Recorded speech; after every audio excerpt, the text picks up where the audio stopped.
Jill's movement group is still moving.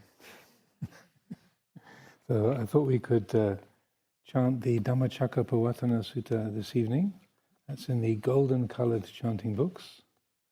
This is the Buddha's first discourse, so we're really making you guys work this week on the chanting front.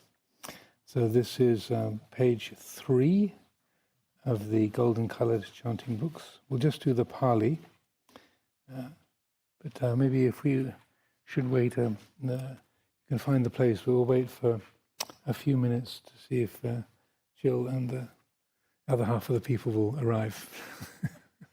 I suspect they will, but maybe just takes a few minutes to get organized and get here.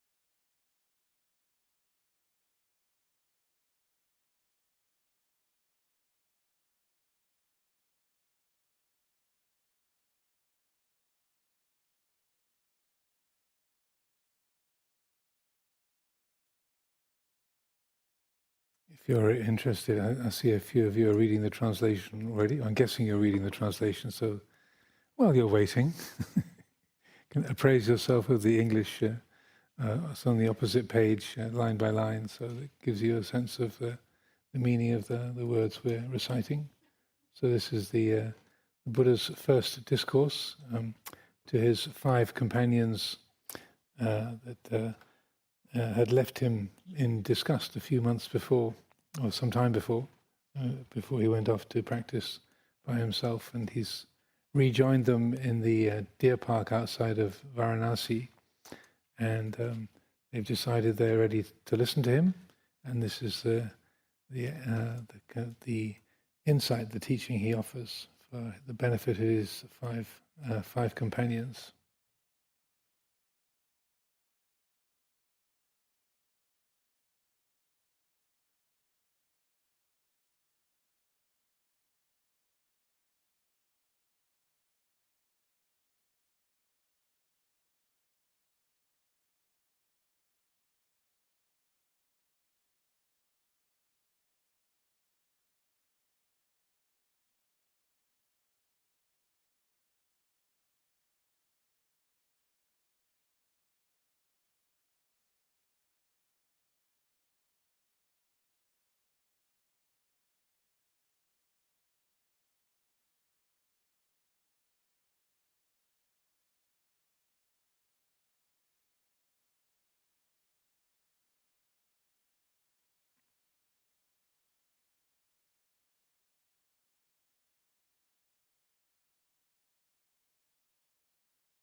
So for those who just arrived, we'll be chanting the Dhammacakka Sutta this evening. That begins on page 3 of the golden-coloured chanting books.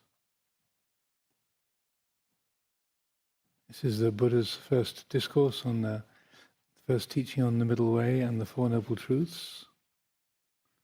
Page 3 of the golden-coloured chanting books.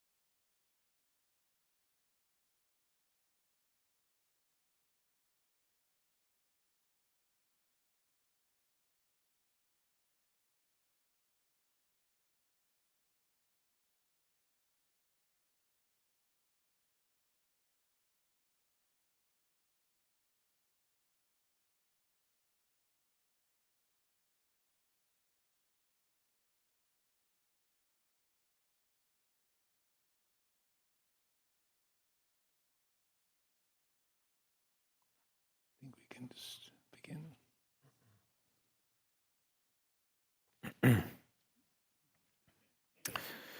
Anutarang abhisambodhing sambojitawa tathagato patamang yangate sese dhammacakang anutarang samadeva pavatendo loke apativatiyang yatakata upoanta patipati chamajima Shatu swariya sache suvisutang jnana dasanang desitang dhammarajena sammasambodhiketanang namena visutang sutang dhammacakka pavatanang veyakarana sangitantamanamase Ewang me sutang ekang samayang bhagava varanasiyang viharati isipatane megadaye tatrako bhangava panchavagiye bhikkhu ama Te sidave me bhikkhave antapa bhajite nase vitaba yocha yang kame sukha masukhalika nuyoko hino kamo poto janiko anario anatasa Ito yo chayang atakilamata nuyoko duko anario anatasa ito etete bhikkhave upo ande anupagama majjhima patipada tathāgatena abhisambo tacakukaraninya nakarani upasamaya abhinyaya sambodhaya nipa Naya sangva tati katamajasa bhikkhave manjima patipada tata gatena abhisambodha cakukarani jnanakarani upasamaya abhinyaya sambodhaya nipanaya Vatatiyaya meva hariyo tangiko mago seyatidang samma diti sahamasang กาโปสัมมาวาจาสัมมาคามันโทสัมมาอาชีวสัมมาวายามสัมมาสติสัมมาสมาธิยังโคสัมบิโกมัจจิมาปฏิปดาตถากเตนะบิสัมโบดาจักขุการณีญาณการณีอุปัสสมายะอภิญญายะสัมโบดายะนิพพานายะสังวาตติหิดังโคปันนบิกเวดุขังอริยสัจจังจาทิปิดุขาจาราปิดุขามารณะปิดุขังโสกปาริเดวันดุกันโดมนะสุภายาสาปิดุขาอาปิเยหิสัมปโยโคดุโคปิเยหิเวปโยโคดุโคยัมบิจังนาลปฏิทังปิดุขังสันคิเทนะปัญชุปาดานะขันธาทุกขาอิทังโคปันนบิกเวดุกัสสมุทัยโยอริยสัจจังยายังทันหาโพโนภาวิคานะติรากัสหังกตาทาตระตาตราบินะนินิเสยทิดัมคามทันหาภาวทันหาวิภาวทันหาอิทังโคปันนบิกเวดุคานิโรโดอริยสัจจังโยทาสาเยวทันหายะอาเสสวิระกานิโรโดจาโกปฏินิสสังโกมุทิยานาลายโยอิทังโคปันนบิกเวดุกานิโรธกามินีปฏิปดาหริยสัจจังไอยเมวะหริโยอาทังกิโกมาโกเสยทิทังสัมมาดิทิสัมมาสังกัปโปสัมมาวาจาสัมมาคามันโทสัมอาชีวสัมมาวายามสัมมาสติสัมมาสมาธิอิดังดุขังอริยสัจจันติเมเภคเวปุเบยานานุสุเตสุดัมเมสุจาคงอุดปาดิญาณังอุดปาดิปัญญาอุดปาดิวิชาอุดัมภาดิยาโลโกอุดปาดิทังโคปานิดังดุขังอริยสัจจังปริญเยยันติเมเบกเวปุ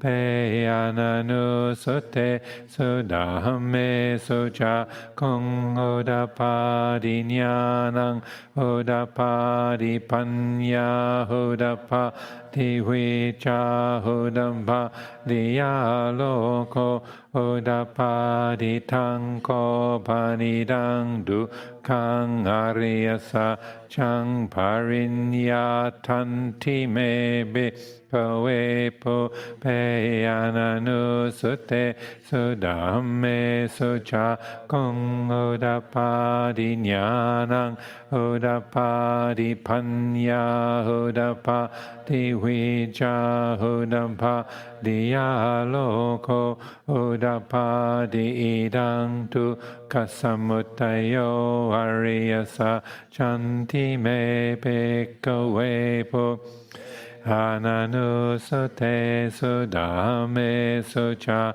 Kong Udapadi Nyanang Udapadi Panya Udapadi Vicha Udampa Diyaloko Udapadi Tanko Banidang Du Kasamutayo Hariyasa Chang Pahata Banti Me Bekave Po Ananu Sute Sudame Suchakong Udapati Nyanang Udapati Panya Udapati Vicha Udapati Aloko Udapati Tanko Panidang Dukkha Samutayo Ariyasa Chang Pahinan Time Kawe Pobe Ananu Sute Sudame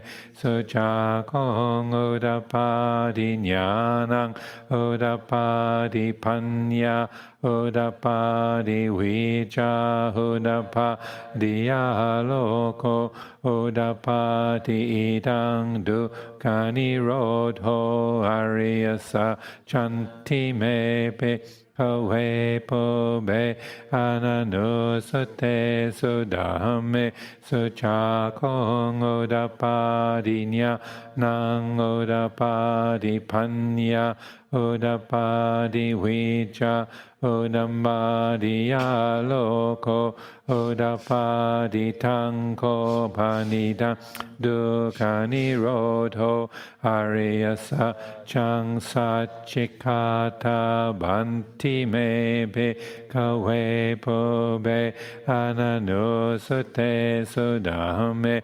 Suchakong Udapadi Nyanang Udapadi Panya Udapadi Vicha Udapadi Aloko Udapadi Tanko Banidang Dukkani Rodho Ariyasa Chang Satchikatanti Mebe Kawe Pobe Ananu Sute Sudame Suchakong Udapadi Nyanang Udapadi Panya Udapadi Vicha Udapadi Aloko Udapadi Idang Dukkani Rodhagamini Patipada Hariyasa Chanti Mepe Kawe Pobe Ananu Sute Sudame Suchakong Udapadi Nyanang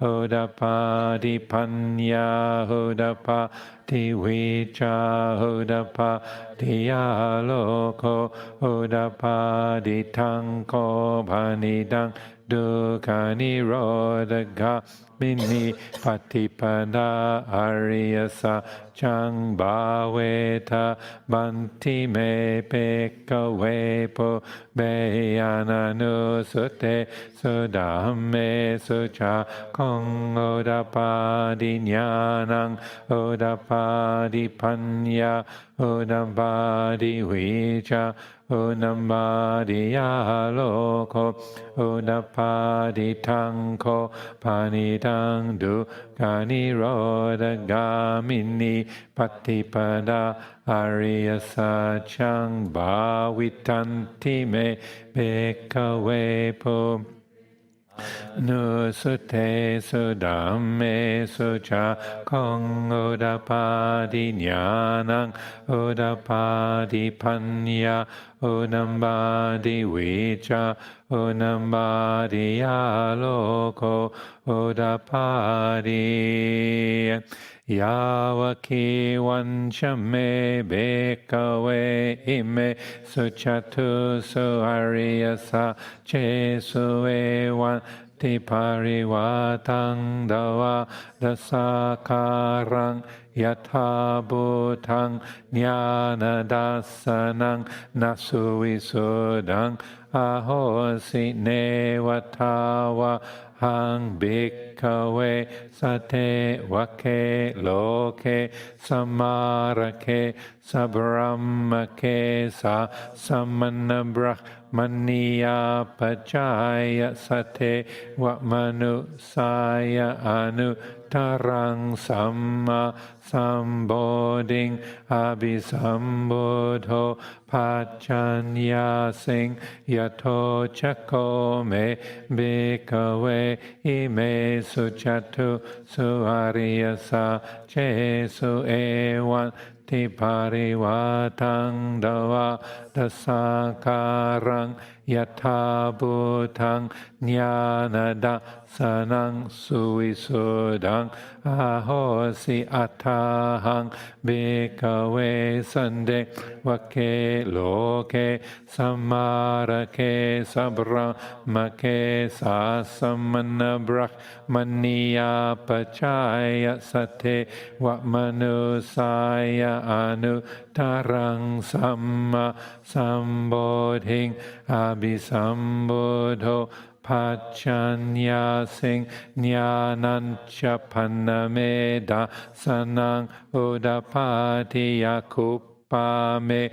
vimutti ayamanti ma jati nati dani puna bhavoti iddhamavocha bhangava atamana panchavagya bhikkhu bhagavato sitang abhinandong imazmincha pannaveya karanasming panyamane ayasamato konda nyatsa virajang vi tamalang da machakung udapadiyang kinchi samudaya damang sabantang niroda damandi bhavati te cha bhagavata dhammacha ke bhumma deva sadamanu save song etam bhagavata varanasiyang isipatane megadaye anu tarang dhammacha kang bhavati tang apatiwati yang samane nava brahmane nava deve nava mare nava brahmanava kenachiva lokasamindhi bhummanang devanang sadang sattavachatu maharajika deva sadamanu save sung chatu maharajikanang devanang sadang sattavatawating sa deva sadamanu save sung tavating sanang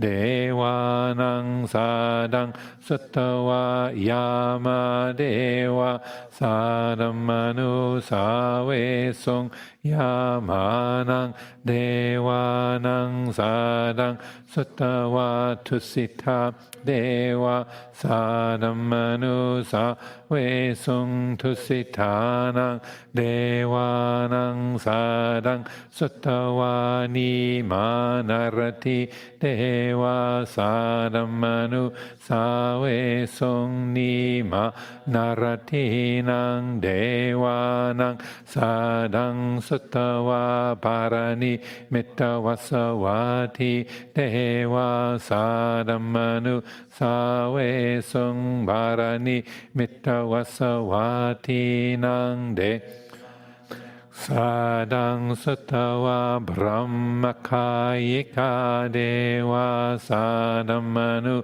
Sawe Sung Etam Bhagavata Varanasiyang Isipatane Megadaye Anuttarang Dhammacha Kang Bhavatitang Apativatiyang Samane Nawa Brahmane Nawa Devena wa Mare Nawa Brahmuna Kenachiwa Lokasamindi iti hatena kane natena muhutena ya wa brahma loka sado abu gachiayan chadasa sahasi loka datu sankam bisambakam bisam pavedi apamano cha olaro baso loke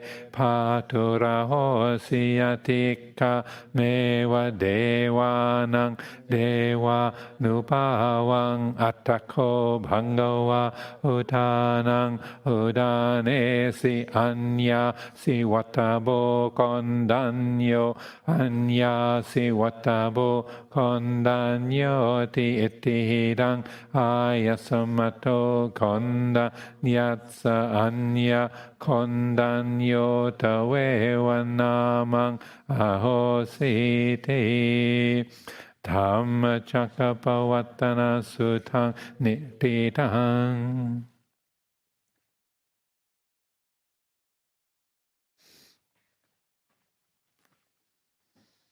I was recollecting that when this hall was first dedicated, when it was first built, and I was invited to be part of the dedication ceremony, Jack Cornfield asked if I could chant the Dhammacakka Sutta. He said, "Could you do a short version?" Full disclosure here. So I gave him the look and ignored his request. Politely ignored his request, and we did the whole thing. And afterwards he said, I'm sorry. Thank you so much. So, that was more than 20 years ago, 25 years ago. I forget when this place began, but in this very hall. So we're still chanting the Dhammacakka Sutta here. So we'll have a sitting now for about half an hour or so.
Namo tassa bhagavato arahato samma sambuddhassa. Namo tassa bhagavato arahato samma sambuddhassa. Namo tassa bhagavato arahato samma sambuddhassa. Buddhang dhammang sanghang namasami.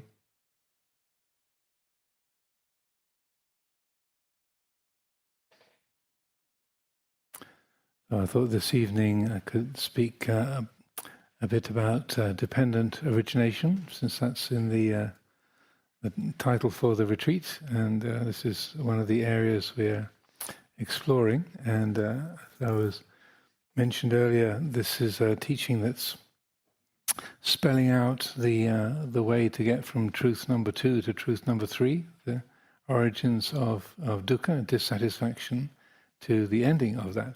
So that's the, in a way, the teaching on dependent origination is that fine anatomy of how this that very beneficial transformation works. In the Buddha's time, there was a particular occasion where Venerable Ananda said, this dependent origination, paticca samuppada, it's as clear can be. I really understand this, easy peasy, as we would say in England. And the Buddha said, not so, Ananda, as he often did. Don't say that. It's dependent origination is subtle, it's abstruse, it's hard to fathom, it's not an easy subject. And so then, and he also went on to say, one who understands dependent origination understands the Dhamma. One who understands the Dhamma understands dependent origination.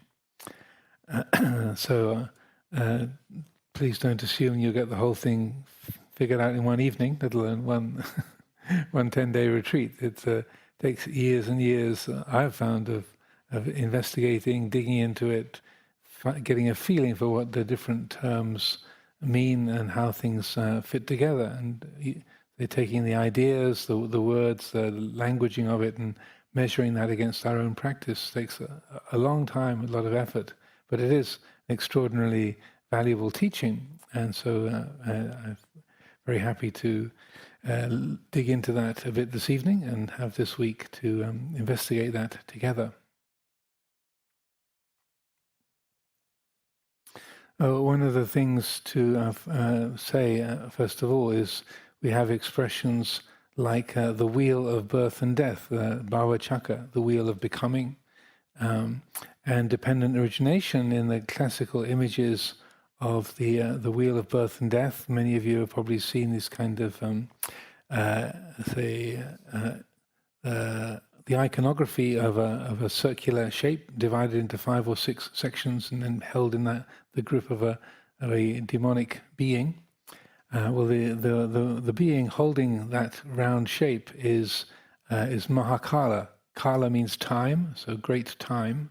So it's about the realm of time and birth and death. And the middle part of the picture is usually divided up into the 5 or 6 realms: the human realm, the realm of the deities, the realm of animals, the realm of hungry ghosts, the realm of the jealous gods, the asuras, and the hell realms. But around the rim, the very edge of that circular shape, you have the 12 links of dependent origination as we've been reciting them.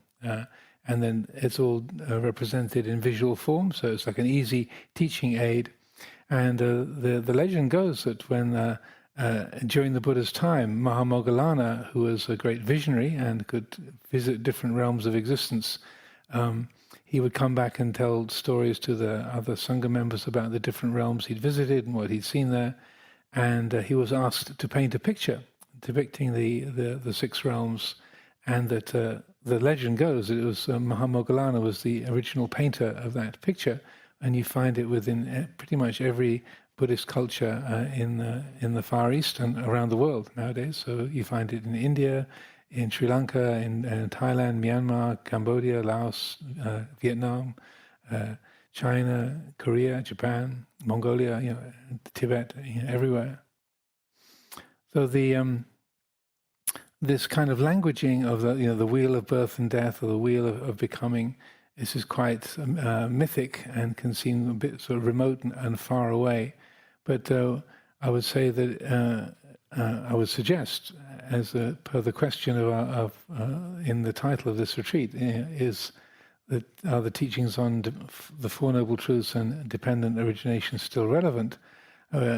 That kind of ancient or classical language would perhaps say, well, this sounds like mythological old stuff, sort of for the museum, and interesting ancient artifact.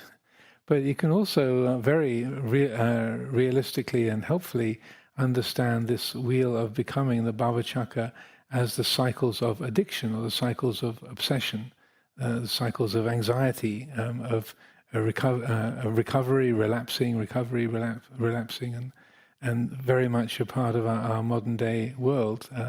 Addictions to various different mind states, different substances, different activities, and the urge, the need to break free of those addictions or obsessions or anxieties, and how we as David Bowie put it, we keep crashing in the same car.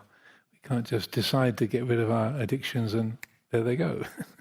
It takes a lot of work to understand how that process works and to free the heart from those habitual processes. And I'm sure many of you are either been involved in 12-step programs with AA and been benefited by those, or been helping others in those programs for many, many years. So I feel it's exactly the same territory that's his teachings on dependent origination are relating to. So rather, maybe if the language of the wheel of birth and death, or the cycles of birth and death, is a bit remote or a bit too mythic, the phrase that came to mind this evening was radical rehab. So so I'm not sure if that's completely accurate, but there's a bit, it's got a catchy ring to it. So radical rehab is the same as dependent origination and these cycles of rebirth. Another thing to mention in that the image of the Mahakala holding up that circular form, it's called a wheel, but it's also taken to be a mirror, so that what we're looking at when we look at that circular figure is ourselves, looking at the different mind states that we experience, and the image can be taken as a map of the mind. Many of those, say, representations of that, and also what you find in the commentaries, it talks about dependent origination as referring to a process across many lifetimes, past lifetime, present lifetime, future lifetimes. And that certainly is applicable, but also it represents psychological rebirth, and what they call a moment-to-moment cycle of rebirth, redeath, rebirth, redeath. And various different scholars and groups of people and different interpretations have been made over time. But I would say both of those models, both the lifetime-to-lifetime model and also the moment-to-moment model, they both pertain, they're both accurate. They're just describing a process happening at different scales. That's what they call scale invariance, from the moment-to-moment scale to across lifetimes. And you can also look at it in terms of whole evolutionary processes on a cosmic scale.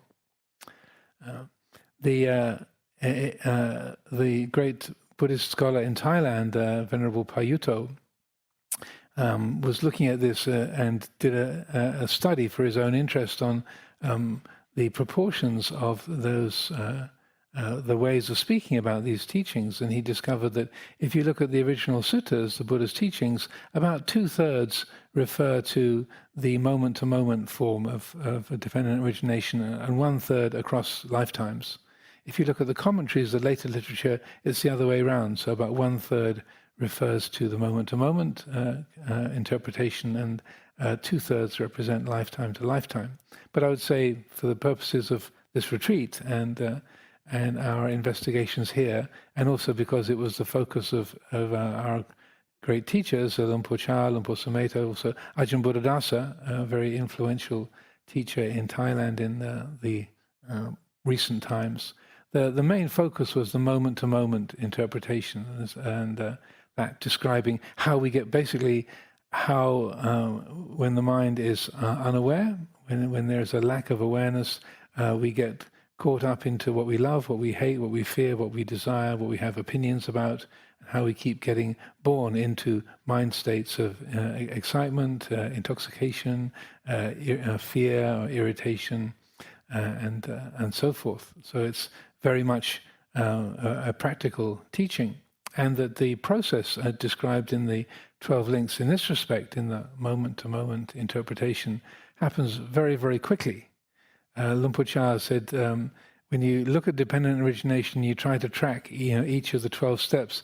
He said it's like falling out of a tree and trying to count the branches on the way down. So it's happening very, very fast, but all you know is thud, ow. When you hit the ground, it hurts. So he's a very practical, very direct teacher in that respect. So that I thought what I would speak about this evening is mostly with respect to this sort of moment-to-moment rebirth and how that process works, and also the ways of freeing the heart from those cycles of addiction. There's the different exit points from that cycle. So I'm not sure how many of you followed up on the recommended reading. I generally don't bother with those things myself. I fully confess, full disclosure, I don't really bother with recommended reading myself. So I don't assume that everybody diligently read the Four Noble Truths by Luang Por Sumedho or Catastrophe Apostrophe by myself. But a lot of the material that I'll be talking about is there in that little book of mine, Catastrophe Apostrophe. And some of you might be wondering about the title. I'm somewhat allergic to generic titles. So, like the way of the Buddha's path, the path of the Buddha, the way of Dhamma, the Dhamma way, the forest path, the path of the forest. There's an awful lot of Theravada literature that has, with great respect to my elders and brothers, sisters, there's a lot of very generic titles. So I've got a kind of allergy against generic titles, so that the muse of nifty titles comes up with these strange items for me from time to time. So Catastrophe Apostrophe, the catastrophe is the first part of, and I didn't borrow that from John Kabat-Zinn. The word existed before he put it on a book cover. So the catastrophe means literally from the Greek it means a sudden turn or a sudden fall. And so the arising part of the cycle, when we do the chanting, avijja pachaya sankhara, sankhara pachaya vijnana, that's called with the grain, the anuloma. And so that's the catastrophe, is how dukkha arises. That's the problematic side of it. The apostrophe is the second half, avijjaya taveva asesa viraga nirodha, the ending of dukkha and how that can be actualized. And so I explain some of the logic behind the choice of title in the preface or the introduction to that little book. But the idea of an apostrophe, it's a mark that indicates an absence. So when we use the word nirodha, it's a word, it's a mark, it's a sound, but it's indicating an absence of dukkha. So I thought, and it always interested me from years ago how those two words, they kind of match each other. Again, not to get too lost in esoterica, but so kata and apo, like cathode and anode, positive and negative, they're a pair in Greek. Cataphatic and apophatic means of ways of philosophy. But in English usage, a catastrophe and an apostrophe are in completely different areas. One's a punctuation mark and the other's a disaster. So I thought, well, they kind of belong together and they kind of don't belong together. That'll get people interested. Or not. They think it's another one of Ajahn Amaro's weird titles. But so they're also, I thought, as I was giving a number of these teachings on dependent origination in France, Asterix and Obelix, they're a pair, but they're also completely different. One is very small, one's very large. And an asterisk is a punctuation mark. And an obelisk is a large stone monument. So they're kind of a pair and kind of not a pair. So this is how my mind works, time to time. So, but in that, I feel when we talk about dependent origination, we can get stuck on the arising side, on how dukkha comes into being, and forget that the important bit is the nirodha. It's the cessation, how we're all here, not just to bring our minds onto the subject of dukkha, but the main purpose of putting our attention onto dukkha and dissatisfaction is dukkha nirodha. That's the cure, the prospect of full psychological well-being, full spiritual well-being. So that I feel that the apostrophe, the nirodha side, is very important to bear in mind. And I also noted that when Ajahn Buddhadasa would speak about this area, and he taught extensively on these themes, he would talk about paticca samuppada and paticca nirodha as a sort of a pair of qualities. He would very, very often make sure that the nirodha side was remembered, that it's not just dwelling on the arising, but what's called the patiloma, going against the grain as well. So as a way of making it a bit simpler, the whole 12 links, so we've been reciting, some of you will be familiar with the meanings of those words, others, because we haven't got a translation in the chanting book, we're thinking, what does all this mean? These are long Pali words, what the heck is this? Hope there'll be some explanation. So that what we have, it starts off in that recitation, avijja paccaya sankhara. So avijja is usually translated into English as ignorance. But the English word ignorance tends to mean a lack of information, not having the information, the data about something. In Pali usage, ignorance is more a quality of unawareness, or not being awake, not being aware. Vijja is awakened awareness. Avijja, the negative, is not being awake, not being aware. So it's not ignorance of not having particular pieces of information or not having the facts about something, but it's the cycle. The paticca samuppada, it begins, that arising of dukkha. The root cause is that lack of awareness, not being awake and aware, not being mindful. That's where things begin. The early elements of that I group into the first four.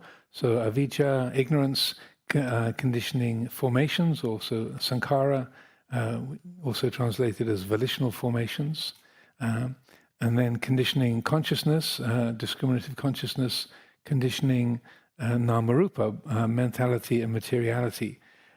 Literally PhDs, many PhDs have been written about the understanding just those terms. And so it takes a lot of digging into to get a feel for what those refer to. And as Jill was pointing out, the whole process is not linear.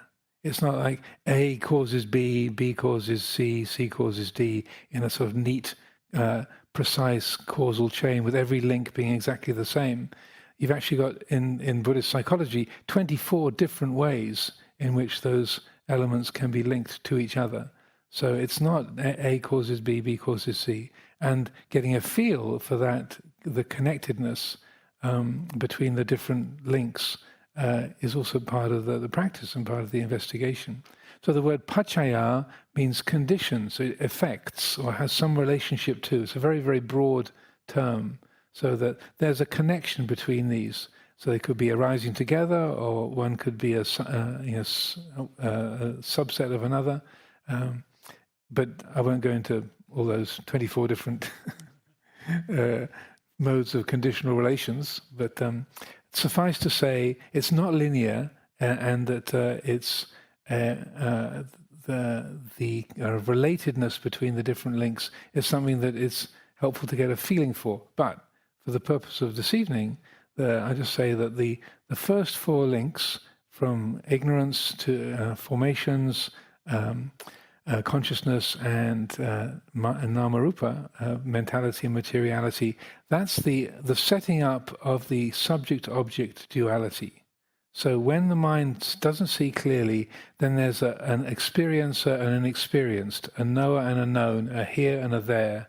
And that's that initial sense of me, the knower, and the world being known. That's what ignorance conditions. And then that strengthens very rapidly, those different qualities affecting each other. And so it sets up a me in here, the world out there, or me looking at my mind in here, but that sense of an observer and observed, a subject and an object. So by the time you get to Namarupa, then there's a clear division of a knower and a known, the mind and the world. Then, so that's section 1, chunk number 1, those first 4. Then the next 3, salayatana means the 6 senses, eye, ear, nose, tongue, body, and mind. Phassa means contact, sense contact, and Vedana is sensation. So again, the use of the word feeling, often we use that word to talk about emotions generally, and the emotional world, our feelings. In the Pali, it's much narrower. It's really more accurate to say it's a sensation. So Vedana is more like a physical sensation, or a very simple felt sense of pleasant, painful, neutral. So that second section is the arising of the realm of perception and feeling. So there's a knower and a known, and then the known takes shape in terms of some kind of sense object, something that is seen, something that's heard, something that's felt, or a thought, a memory, an image in the mind.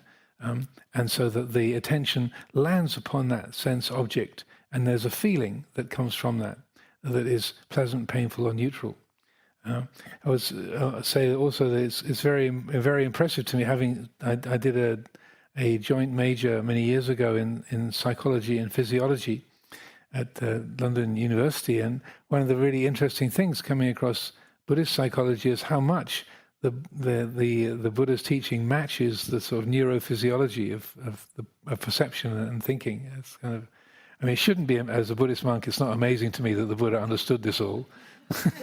But it is kind of amazing. It's like, wow, he understood all that fine detail. That there's a feeling of attraction, aversion, or neutrality before the mind has even formed a clear perception of this is red, this is moving towards me, that's something I might be able to eat, or that's dangerous, I better get out of the way. That the mind is already registering attractive, unattractive, don't worry about it.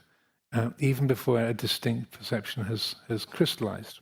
Anyway, so the second chunk is that the solidification of the mind onto a particular perception and resulting in a feeling, like, don't like, neutral. Then, third section, tanha upadana bhava.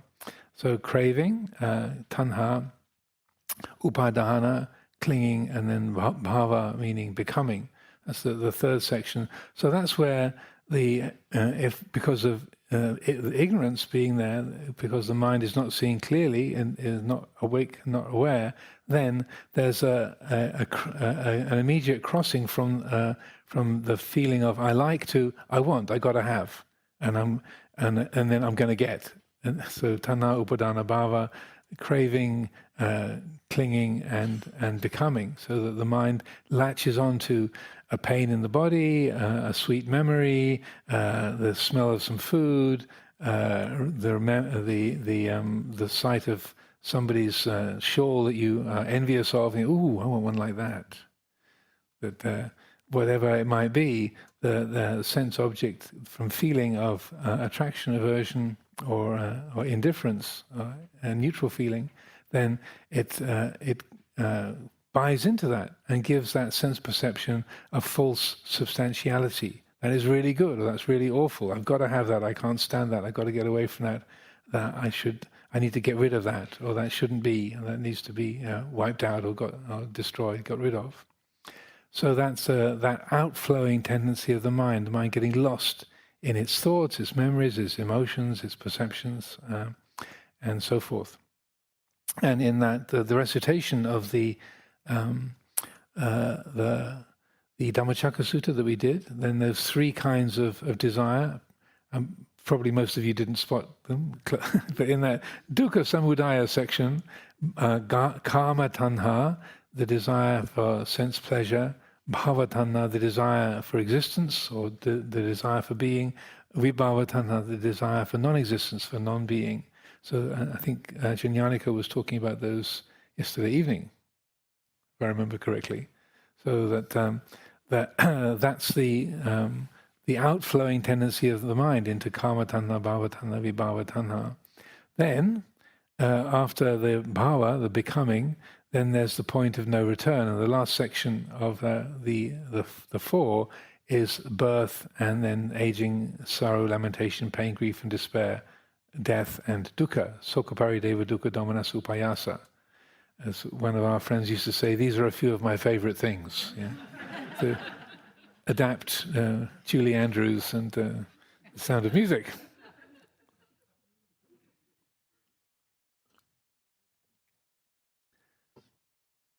So these, again, this is things we can look into. I thought also there's a little diagram that I made for that book, which I'll maybe ask the retreat team to print up and make copies available, so you can have a handy-dandy diagram to look at that marks out these the 12 links and the 4 sections I've just been describing, so you don't have to remember everything.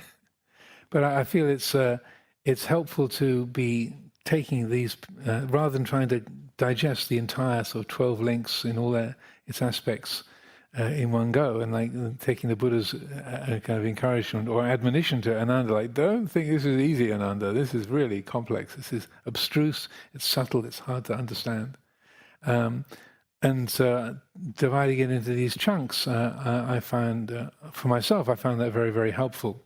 From about 1988 to about 1991, every winter retreat at Amaravati, Ajahn Sumedho would be teaching on dependent origination, the whole sort of 2 or 3 month long retreat. So every Dhamma talk, sometimes 2 or 3 times a day, would be on dependent origination. So he really explored and investigated the theme with us. And often he'd spend 2 weeks just on avijja paccaya sankhara, like ignorance, conditions, formations. And you think, how can you talk for 3 weeks about ignorance, conditions, formations? Well, you should have been there, you know. Maybe some of you were, but he was extraordinarily thorough and helpful and practical in looking at these teachings and helping us to sort of get a felt sense of what those links, those terms are referring to, and so that you really get to know. Also, some of it, then you realize, well, I've heard the Ajahn talking about that for the last month. I really haven't got a clue what it means.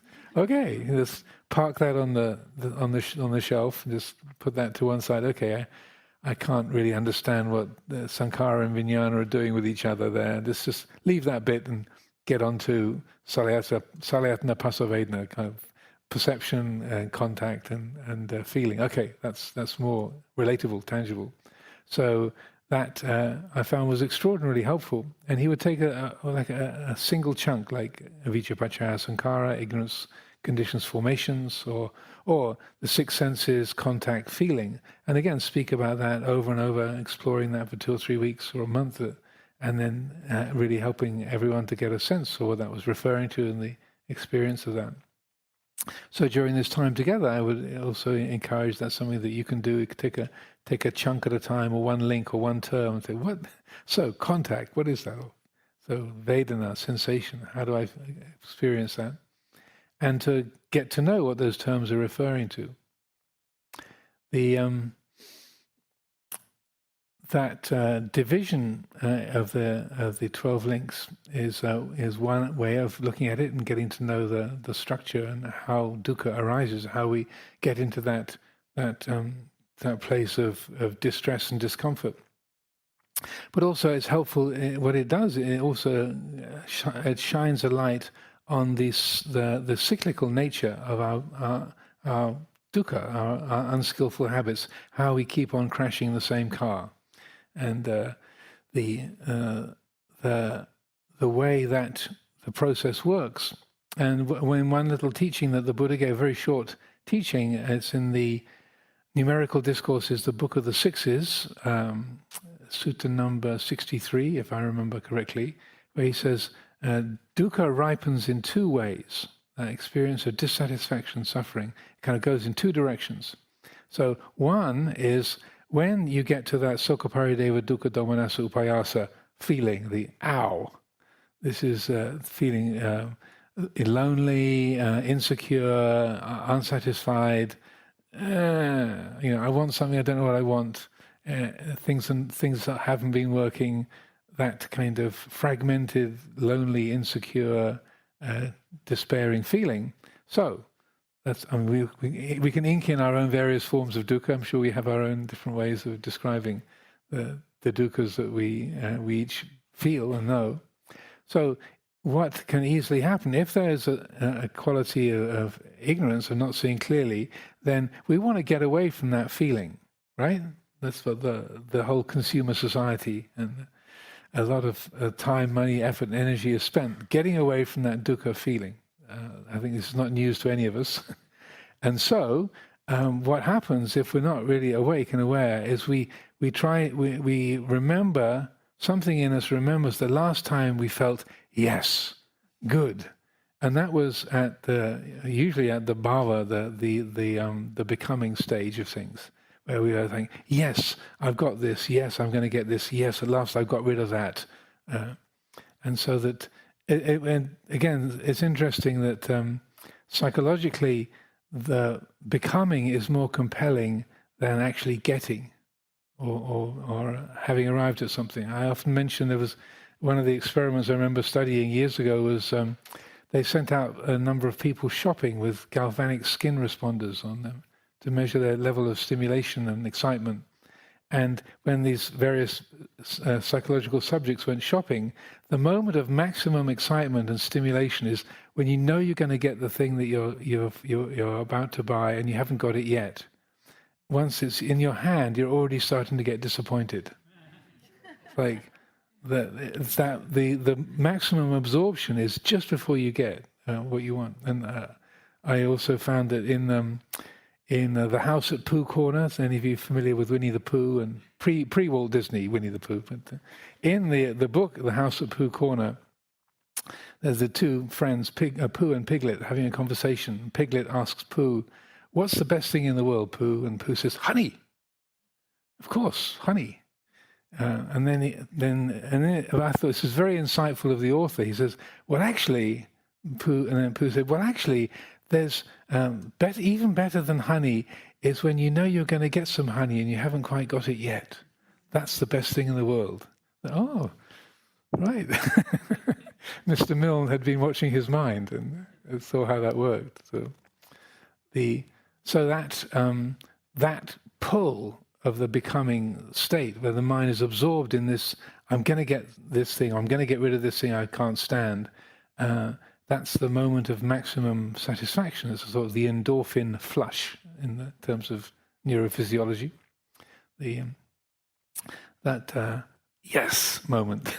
So we find ourselves following behaviors to get back to that yes moment. Even though we said to ourselves, I'm not going to go down that track again because it's so disappointing, because of ignorance, not seeing clearly, then round and round and round we go. We keep repeating the same destructive habits, hence the need for rehab, to change those habits, to break that cycle. So one outcome of dukkha is more dukkha, recreating those habits, recreating the cycle, and that's the one track that you can go down. The other track is what the Buddha calls search. And this is the consideration that there must be some alternative to this. This can't be the only possibility. If I'm quoting David Bowie, I might as well quote Bob Dylan as well. There must be some kind of way out of here. Some oldie moldies will recognise that. All Along the Watchtower. So there must be some kind of way out of here. And that's the Buddha had his own phraseology for that. That there's an arising of faith. This can't be the only possibility. I know there are people in the world who are free of this kind of addiction, this habit, this worry, this obsession, this fear, this compulsion. I know people who've stopped smoking, people who don't drink alcohol, people who are not addicted to accumulation or the various things that we might be addicted to. So we know there has to be some alternative. Now, what's the way forward? So that search is really an embodiment of faith, saddha. And in another of the teachings that often gets quoted is called the Upanisa Sutta. It's in the connected discourses about causation. There's a whole, I think, about 250 different Dhamma, the Buddha's teachings, Dhamma talks on causality and causation and dependent origination and its related subjects. So in Sutta number 23 in that book of causation is the Upanisa Sutta. And it's also known as transcendent dependent origination, because it goes through the cycle, gets to dukkha, and then it names dukkha is the cause for faith. And that's referring to that experience of dukkha triggering that sense of there has to be an alternative, there has to be a way out of this. And then that faith leads to pamoja, or delight, that sense of a confidence, like, yeah, there has to be. So great. Now let's follow that up. And then that pamoja, that delight, leads to joyfulness, rapture, piti. That leads to tranquility, passaddhi. The tranquility leads to a profound contentment, sukha. Sukha, that contentment leads to samadhi. It supports the quality of concentration. Samadhi then, that collectedness of mind, then leads to the arising of insight, yatha bhutang jnanarasanam. Insight arises. That insight then leads to disenchantment, dispassion, letting go, the kind of disentanglement from the world of thoughts and perceptions and possessions and identification. There's a cooling and a disentangling, a freedom from grasping, and that leads to the knowledge and vision of liberation. So that's you can think of as the first exit point from the cycle is right there at dukkha, kind of link number 12. So that's the first exit point. The second exit point is the one that's most often spoken about certainly in forest tradition teachings, and also is kind of highlighted there in the Four Noble Truths. Is the Buddha in that teaching of the Dhammacakka Sutta, he doesn't name ignorance as the cause, he names craving, tanha, as the cause of dukkha. Because, as I was saying, the first part of the whole process is very fast, very subtle, and hard to catch.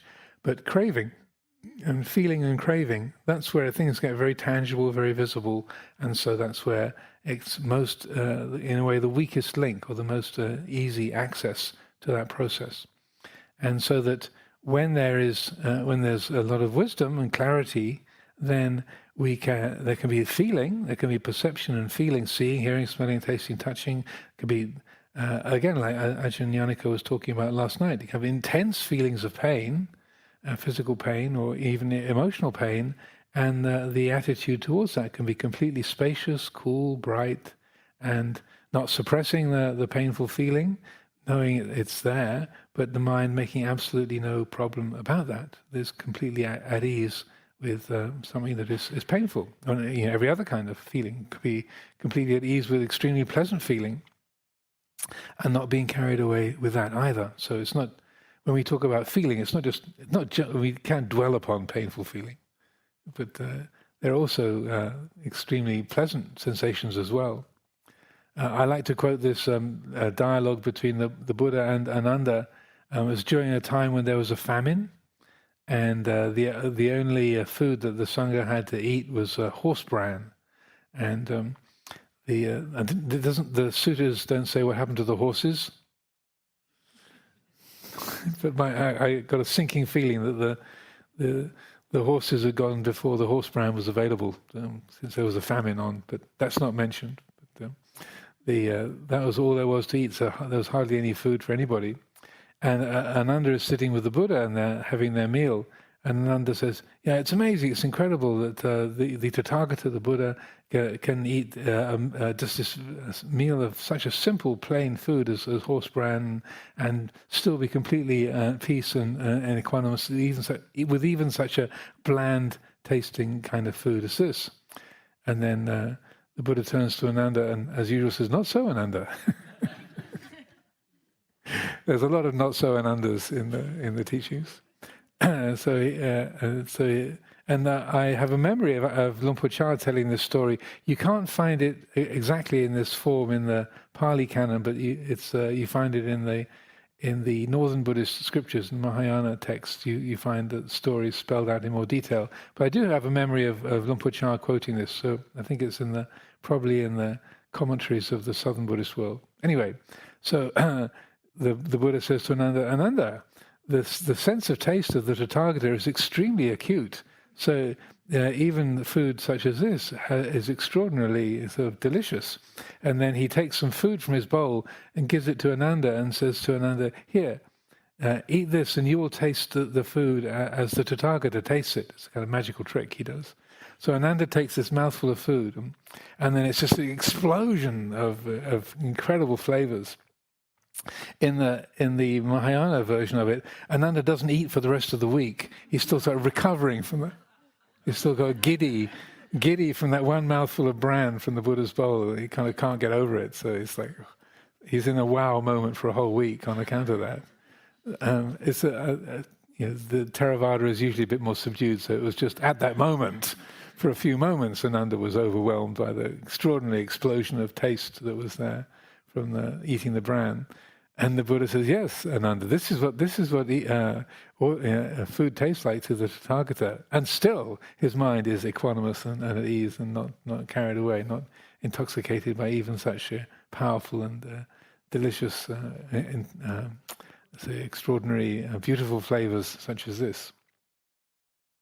So that link between feeling and craving, Vedana Tanha, that is the second exit point.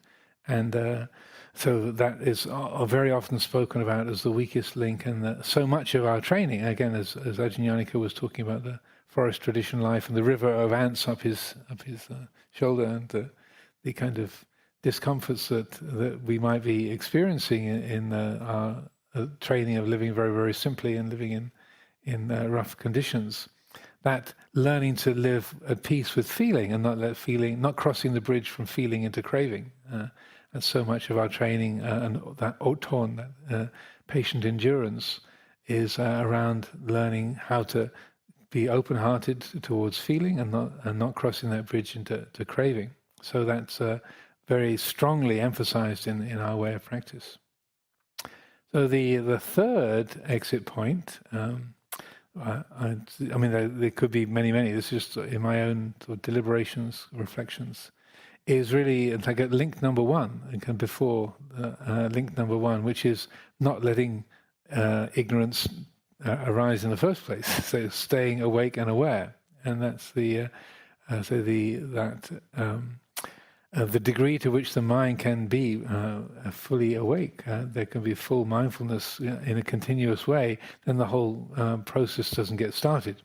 So the second half of the chant, as we've been doing it, avijjaya taveva asesa viraga nirodha, and all those nirodhas of each of the 12 links following along after. Nirodha in the Pali doesn't just mean a thing that has begun and then has ended. It also means the non-arising of something, so that it's got a broader meaning than the English word cessation. So the non-arising of ignorance, then the whole of the rest of that the other 11 links don't arise; they don't come into being. So the more that the mind can be established in awakened awareness, then the more it is not creating dukkha about anything. And much of Luang Por Sumedho's teachings from about 1991 to the present day, so the last 30 plus years, have been pretty much aimed at exactly that. That sort of don't give rise to unawareness, don't give rise to the causes of dukkha. Be awake, be aware. And so he has 10,000 different ways of saying that, but basically from the early 90s, that's been the main theme of almost every Dhamma talk: is wake up, be awake, be aware. You are wakefulness. Be awake, be aware, and everything else, everything good follows from that. So it's a very simple, very clear, very direct teaching. It's also, I would say, very comparable to teachings in the Tibetan tradition of Dzogchen and Mahamudra. Back in about 2003 I think, I co-led a retreat with Sokni Rinpoche here in this hall. So more than 20 years ago. So it was the first sort of Theravada Vajrayana combo for maybe a few centuries. So very enjoyable. So he was giving teachings on Dzogchen, and I was giving teachings from the forest tradition angle, and we were sort of taking it in turns to speak. And I felt because we'd met before a number of times, and we had felt there was a lot of parallels. So the Tibetan word Rigpa, which is the central element of Dzogchen practice of establishing the mind, the heart in Rigpa. Rigpa is the Tibetan word for vijja, for awakened awareness. It's the same word. Marigpa is avijja, not seeing clearly. Rigpa is seeing clearly. So that's the essence of, very briefly, and according to my understanding, the essence of Dzogchen practice is exactly this third exit point. Just be awake. Don't let ignorance arise, and the rest of those difficulties, those challenges, that whole process doesn't come into being. It doesn't mean that we suddenly can't see, hear, smell, taste, touch, or think. Not at all. The body is alive and the sense faculties are functioning, but when there is that quality of vijja, awakened awareness, then there is not the granting of false substantiality, false significance or meaning to what we see, hear, smell, taste, touch, think, what we remember, what we imagine, and our emotions, our memories, our ideas, our feelings. The mind is aware of those as conditioned patterns of nature arising and passing away, and doesn't claim identification with those experiences, and doesn't reject them, doesn't grasp them, doesn't see them as substantial or anything that's ownable or is who and what we are.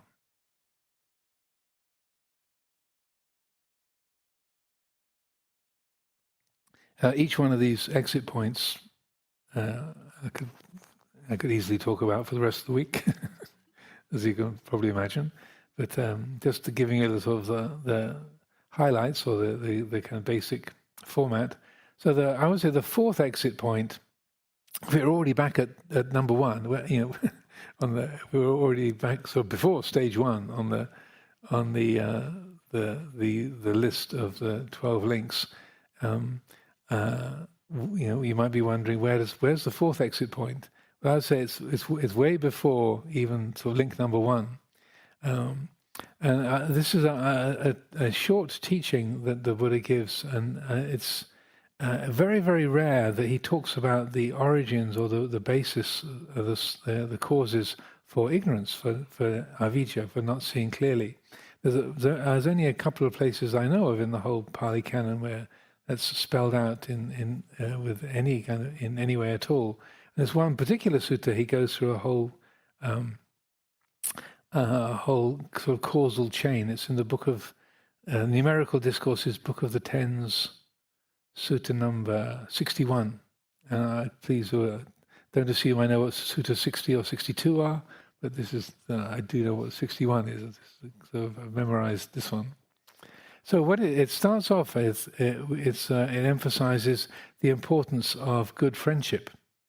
That it says, if you draw close to good people, the Pali word for that is Satpurisa Sangseva. If you draw close to well-rounded, good-hearted people, then that gives you occasions to listen to good teachings, wise teachings. If you listen to wise teachings, then that supports the quality of faith, saddha. If there is faith in basically faith in the fact that we can do something with this life to help arrive at spiritual maturity, at a comprehensive quality of well-being, at liberation. So when there is faith, then that supports the quality of wise reflection, skillful wise reflection, yoniso manasikara. With wise reflection, that supports mindfulness and full awareness. That's the fuel, that's the support for being mindful and fully aware, sati sampajanya. Mindfulness and full awareness, then that supports the what we can call living responsively rather than reactively. The Pali term is indriya samvara, restraint in the senses, which is not a very common term in English usage, but what it means is we are able to be responsive rather than reactive. So when we see something that we like or hear something that we like, we don't have to sort of chase after it and grab it, or something that's appealing and attractive. We don't just take it impulsively, but we consider, well, do I really need this, or how much is this going to cost, or that's the last. There's only 3 apples left in the dish. Maybe some of the other people would like one. So that is a responsive way of relating. So there's some space around our likes, our dislikes, our opinions. When we live responsively, then that supports a wholesomeness in thought, speech, and action. And when there's wholesomeness in thought, speech, and action, then that's the support for the 4 foundations of mindfulness. The 4 foundations of mindfulness are the support. They're the fuel for the 7 factors of enlightenment, and the 7 factors of enlightenment are the support. They're the fuel for full knowledge and awareness of liberation. But if we don't draw close to good people, then we don't create the causes for listening to good teachings. Faith doesn't arise. We're then prone to unwise attention, filling our mind with all sorts of unhelpful, useless and destructive things. With following along from unwise attention, then there's a lack of mindfulness and full awareness, and that makes us more reactive rather than responsive. We dislike something and we contend against it, we argue with it, we break it up. We're attracted by something, we chase after it, we get hold of it, we are following our impulses. When we live reactively, impulsively, then that supports unwholesomeness in thought, speech, and action. That feeds the 5 hindrances: sense desire, ill will, restlessness, dullness, and doubt. And then that is the source, that's the fuel for ignorance. So and then he gives us this image, so just like the rain falls onto the tops of the hills and forms into little puddles, the puddles form into streamlets, the streamlets form down and form into bigger pools and lakes, and then the lakes form into the big rivers, the rivers then fill up the ocean. So ignorance is filled up in this way by not drawing close to good people. And similarly, when we do draw close to good people, and then in the same way, as the rain falling on the mountains fills the little puddles and streamlets and the bigger pools and lakes and the big rivers, and that fills up the ocean, so too the knowledge and vision of liberation is filled up, is supported, is fueled by, at its source, that drawing close to good people. So I would suggest not just flattering everybody who's come together for this 10 days, but I would say this kind of signing up for a retreat like this is exactly that kind of drawing close to good-hearted, like-minded people to support and to cherish, to nurture the wholesome, beneficial qualities within us. And so this that 4th exit point from the cycle is like depriving ignorance of its fuel and providing liberation with its fuel, is this, say, consciously drawing close to good people and be benefited by the company of wholesome friends, kalyanamitta, spiritual friends. So I will leave it there for this evening and offer these thoughts for your consideration.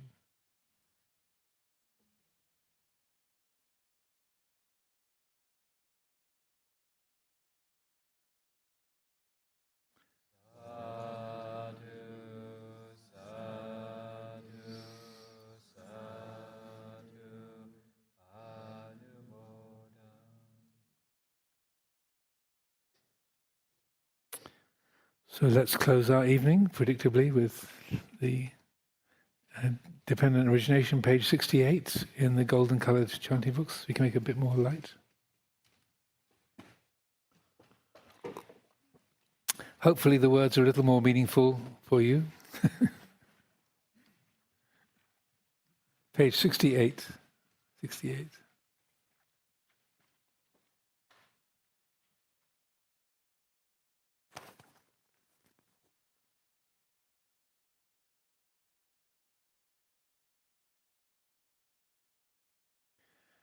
Avijja pachaya sankara sankara pachaya vinyanang vinyana pachaya namarupang namarupapachaya salayatanang salayatana pachaya Paso pasampa chaya vedana vedana pachaya tanha tanha pachaya upadanang upadana pachaya bhavo bhava pachaya jati jati pachaya jara maranang soka paridevandu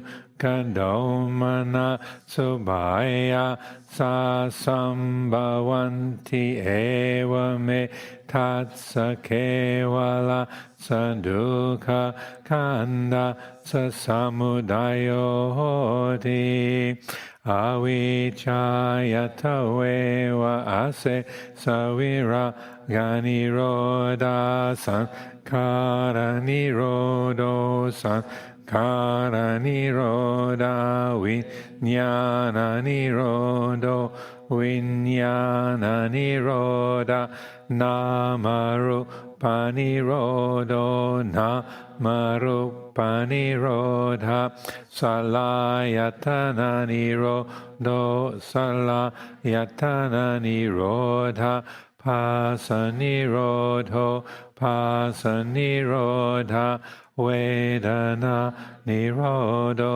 vedana nirodha tanha nirodho tanha nirodha upadana nirodho upadana nirodha bhava nirodho bhava nirodha jati nirodho jati nirodha jara maranang soka parideva dukkha domana subhaya sa nirujati eva me tatsa kevala sadukha kanda sa nirodhote.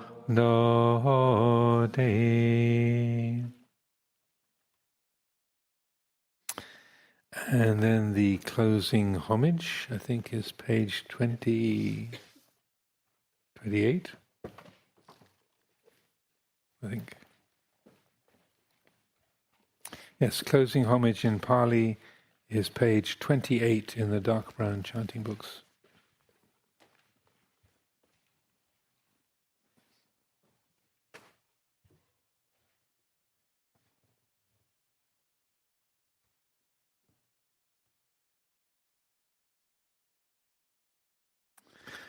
Arahang Sama Sambuddho Bhagava Buddhang Bhagavantang Abhivademi Swakato Bhagavata Dhammo Dhammang Namasami Supatipanno Bhagavato Savaka Sangho Sanghang Namami